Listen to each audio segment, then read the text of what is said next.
Dhurandhar the revenge Aditya धर की बनाई हुई ये मूवी इतनी ज़्यादा कंट्रोवर्शियल है कि मैंने पहली बार जब ये मूवी देखा तो मैंने सोचा कि भाई मैं रिव्यू नहीं करने वाला, क्योंकि जिस तरह के कंटेंट हमें इस मूवी में दिखाए गए हैं, जब तक ये मूवी सिनेमा हॉल में लगी रहेगी तब तक ये कंट्रोवर्सी का पार्ट रहेगी। बट सिंस की ये मूवी इतनी ज़्यादा अच्छी थी कि मुझे 4 घंटे तक अपने सीट से हिलने तक नहीं दिया, तो मैं इसके बारे में बात करना चाहता था and that's why I am making this video. So first of all for the context मैं बता दूं कि इस वीडियो में मैं थोड़ा सा ऑफ गार्ड जाने वाला हूँ, थोड़ा सा सेफ जोन से बाहर निकल कर रिव्यू करने वाला हूँ। सो अगर तुम करेंट रूलिंग गवर्नमेंट से जरा सा भी प्यार करते हो तो शायद तुम्हें ये वीडियो उतनी पसंद नहीं आएगी एंड शायद ये भी हो सकता है कि तुम लोग मुझे कमेंट में गालियाँ लिख दो, लेकिन चलता है। अब इस पैसे में आ ही गया हूँ तो थोड़ी मोड़ी गालियाँ शायद मुझे सुनने को मिल ही जाएंगी, अब क्या कर सकते हैं, धंधा ही ऐसा है। तो सबसे पहले इस वीडियो में हम उन चीज़ों के बारे में बात करेंगे जो कि मुझे काफ़ी ज़्यादा अच्छी लगी आदित्य धर के डायरेक्शन के बारे में, इस मूवी के सिनेमाटोग्राफी के बारे में, इस मूवी के एक्शन के बारे में, इस मूवी के वायलेंस के बारे में एंड देन इसके बाद हम बात करेंगे उस कंटेंट के बारे में जो कि काफ़ी ज़्यादा कंट्रोवर्सी क्रिएट करेगी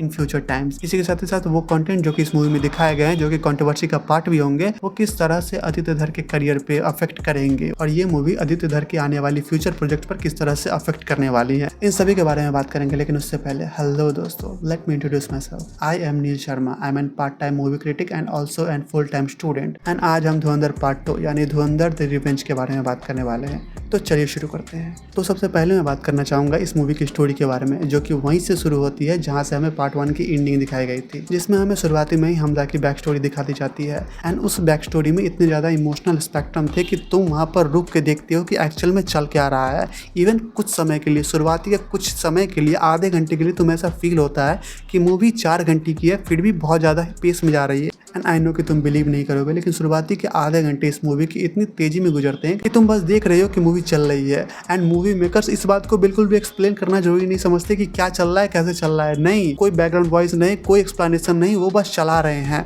एंड जब ये सब खत्म हो जाता है, जब हमजा की बैक स्टोरी पूरी तरह से खत्म हो जाती है एंड जब शुरुआती के आधे घंटे खत्म होते हैं तो ये सारे लिंक्स आपस में मिलकर एक प्रॉपर स्टोरी बनाते हैं जो कि पूरी तरह से सेंस बनाते हैं कि क्यों जसकीरत सिंह रांगी अभी हमजा बन के पाकिस्तान में एज ए स्पाई काम कर रहा है। एंड सच बताऊं तो इस मूवी की 65 to 70% स्टोरी मैंने पहले ही प्रेडिक्ट कर ली थी अपनी इस वीडियो में, लेकिन जो चीज मैं प्रेडिक्ट नहीं कर पाया वो थे इस मूवी के twist and I am sure कि तुम उस ट्विस्ट को आते हुए नहीं देख पाओगे, क्योंकि जब वो आता है तो भाई तुम अपने सर पे हाथ डाल लेते हो कि डैम यार,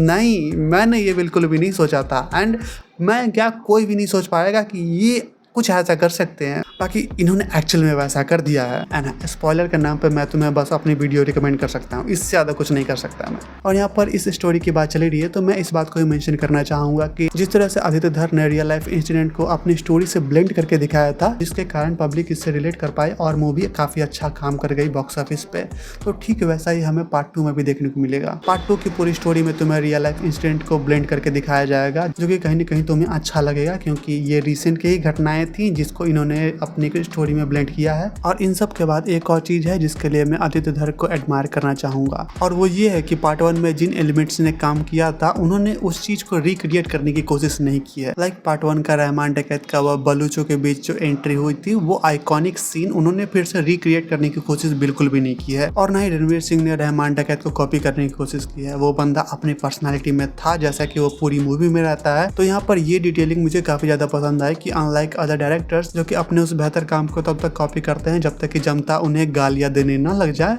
इन्होंने उस चीज को एक बार बनाया एंड कहा कि लेट हिम रेस्ट, हम दूसरा बना लेंगे। सो इन सब चीज़ों के बाद अब हम बात करने वाले हैं रणवीर सिंह के बारे में।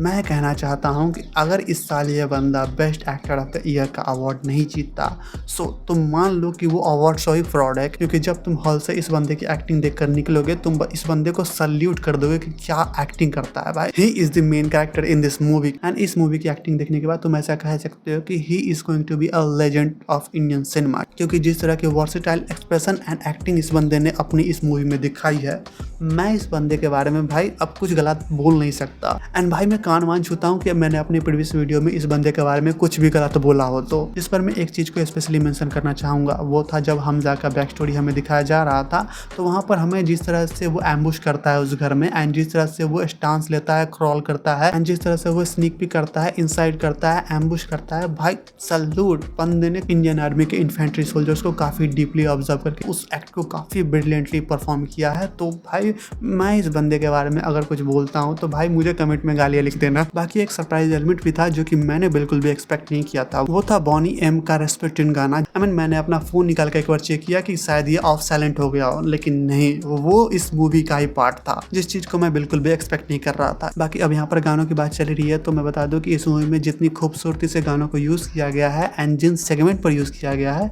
वो इस मूवी को और भी ज्यादा खूबसूरत बना देते हैं और आइकॉनिक बना देते हैं। बाकी that's all are the good stuff जो कि मुझे इस मूवी में पसंद आई है। एंड अब बात कर लेते हैं उन चीजों के बारे में जो कि इस मूवी में मुझे पसंद नहीं आई है, और वो है इस मूवी का पॉलिटिकल कंटेंट। सबसे पहली बात कि आपने 4 घंटे की एक मास्टरपीस बनाई है जो कि अपने ऑडियंस को अपने सीट से हिलने तक नहीं देती, एंड फिर आप उसमें एक पॉलिटिकल कंटेंट को जोड़ते हैं जो कि काफी ज्यादा कंट्रोवर्शियल हो जाता है इस समय, और वो है बीजेपी। इस मूवी को देखते हुए तुम्हें साफ साफ ऐसा पता चल रहा होता है कि नाउ आदित्य धर इज ऑफिशियली ग्लैमराइजिंग बीजेपी। ये बंदा एक प्रो बीजेपी सपोर्टर है and he is not even hiding it. In fact इस मूवी में हमें प्रधानमंत्री मोदी जो कि इंडिया के करंट रूलिंग प्राइम मिनिस्टर हैं, उनके कुछ क्लिप्स भी देखने को मिले हैं, लाइक नोटबंदी एंड उनका शपथ समारोह, जो कि मेरे हिसाब से एक बहुत ही बुरा डिसीजन था। एंड इससे पहले कि तुम मुझे कमेंट में गालियां लिखना शुरू करो, मैं बताता हूँ कि मैंने ऐसा क्यों कहा है। देखो, इन डेमोक्रेसी कोई भी पॉलिटिकल पार्टी हमेशा सत्ता में नहीं रहती,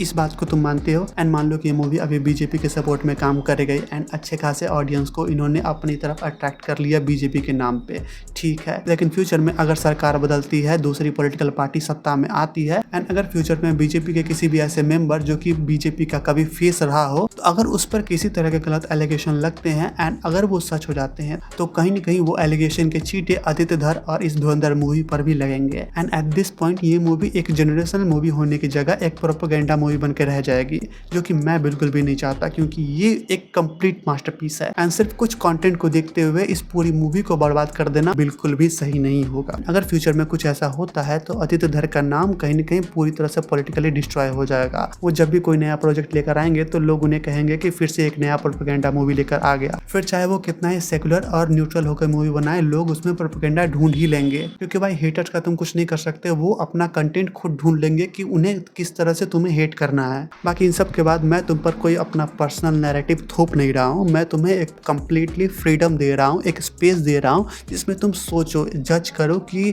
क्या इस तरह के कंटेंट तुम्हारे लिए सही है। एंड आई एम श्योर कि तुम सही डिसीजन लोगे, क्योंकि अगर तुम मेरी वीडियो देख रहे हो तो I am sure you are mature enough to understand what I am trying to explain you. बाकी मैं इस आर्गुमेंट के अंत में एक और बात कहना चाहूँगा कि डेमोक्रेसी में सत्ता बदलती है, so you have to understand कि किस तरह के कॉन्सिक्वेंसेस फ्यूचर में आ सकते हैं अगर आप इस तरह के कंटेंट को प्रोड्यूस करते हैं तो। So that's all I want to say about Dhurandhar the revenge, and ये रही मेरी रिव्यू वीडियो। बाकी तुम्हारे लिए मैं एक पर्सनल स्पेस छोड़ रहा हूँ, इसी के साथ ही साथ कमेंट सेक्शन का भी पूरा खुला स्पेस छोड़ रहा हूँ। तुम अपने विचार मुझे शेयर करो, मैं भी सुनना चाहूँगा कि क्या ये डिसीजन सही था, नहीं था, जो भी था तुम मुझे बताओ यार, मैं भी जानना चाहूँगा, क्योंकि मैं उतना सोशली कनेक्टेड हूँ नहीं लोगों से। जो भी सीखा है वो किताबों से सीखा है या फिर फ़ोन से सीखा है, तो ज़रा बताना मुझे कि क्या ये सही था। बाकी तब तक के लिए